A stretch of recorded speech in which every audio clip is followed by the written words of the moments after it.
of Obamacare. And an important note here, members of Congress have no idea what this will cost or how many people this will affect because they are moving forward without, as we always talk about, the CBO score, that nonpartisan group that's known to be the gold standard of analyzing new bills that are put forth in Congress. Joining me now to discuss is Democratic Congressman from Maryland, number 2 in the House, someone who knows a thing or two about counting votes, Congressman Steny Hoyer. Congressman, thanks so much for coming in.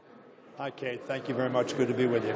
We were just listening to your partner in crime, Nancy Pelosi, talking about the Republican health care bill, very critical of the health care bill. But let's talk about the votes. Kevin McCarthy says they have the votes. Do they?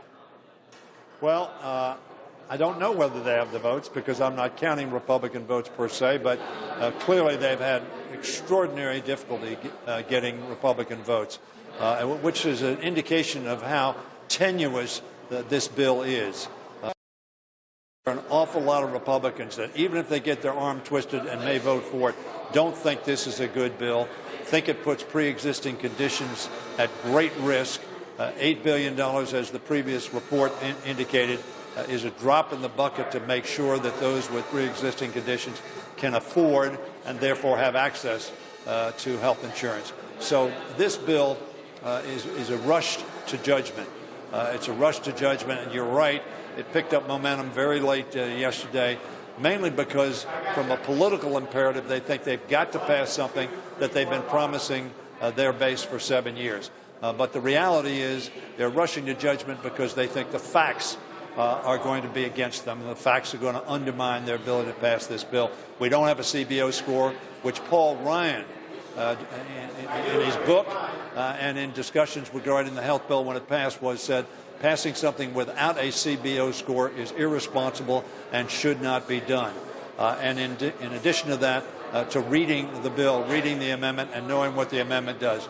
This was done late last night, and again, a rush to judgment on a very bad bill. And I agree with Leader Pelosi. Republicans are going to rue the day when they voted for this bill, which will undermine the health care for 24 million people going to be kicked off health care. We know that. But Congressman, if we're being honest here, this is not the repeal of Obamacare that was promised and that you all feared so much. So is this less bad than you thought it could be? I think it's bad. I don't want to say it's less bad, more bad.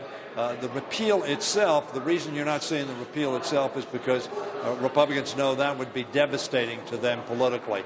They're pretending that they're repealing for those who they told they were going to repeal, and they're pretending those who think there are good aspects to the Affordable Care Act that the American people don't want to lose, that it's not a repeal. So they're trying to have it both ways, and I think that this is a bad bill. Whether it's more bad, less bad, it's a bad bill that will hurt the American people.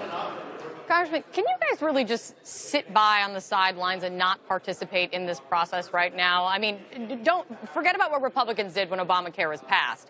This is on looking at what you guys can do, Democrats can do right now. This is still 1/6 of the economy, and you yourself have acknowledged that Obamacare needs help. Well, we have acknowledged for the last 6 years that we should have participated in a process for the last 6 years of making the Affordable Care Act work better. We think it's working well. We think there are 20+ million more people who have insurance today than had it then. We have the lowest level of uninsured people that we've had in a very, very long time. So from that standpoint, we believe the Affordable Care Act is working. We think it's been undermined from the very beginning of the Trump administration and therefore destabilized the market. But the fact of the matter is we're prepared to work with the Republicans on fixing the Affordable Care Act, making it work better, making it, particularly in the small market where prices have gone up too far, we need to deal with that. So there are things we can do with the Affordable Care Act, working in a bipartisan fashion, and we're prepared, Kate, to do that. But that's not what's been happening here. What's been happening here is the Republicans have been moving further and further to their hardliners who want to repeal the Affordable Care Act, making it worse, less access to health care, more expensive for everybody else, including the age tax, which substantially increased costs for seniors who are not yet on Medicare. So yes, we're willing to work with the Republicans, but they haven't been willing to work with us, and their mantra has been repeal, repeal, repeal. Not repair, repair, repair, or fix, or make it better. They're not repealing. That's not what this definitely looks like. Let's assume that the vote passes today in the House and it heads over to the Senate. What is your message to your Democratic colleagues in the Senate, many of whom are facing a tough reelection in states where Donald Trump won?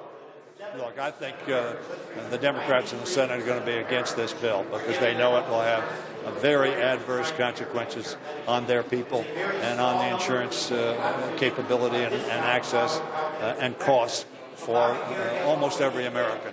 So I think they're going to be against this bill. The issue is really whether the Republican members of the Senate are going to reflect what they know to be the case, that this is not a good bill, not good for the American people, or they're going to vote based upon what they think is their political imperative. We'll see. But I don't think this bill is going to go anywhere in the Senate. And I think the Senate perhaps will look at making changes in the bill and trying to send it back. But if they do, I'm not sure that the Republicans will be able to put together the votes. First steps first. Let's see what happens today. Congressman Steny Hoyer, thank you so much. Great to have you. Thanks, Kate.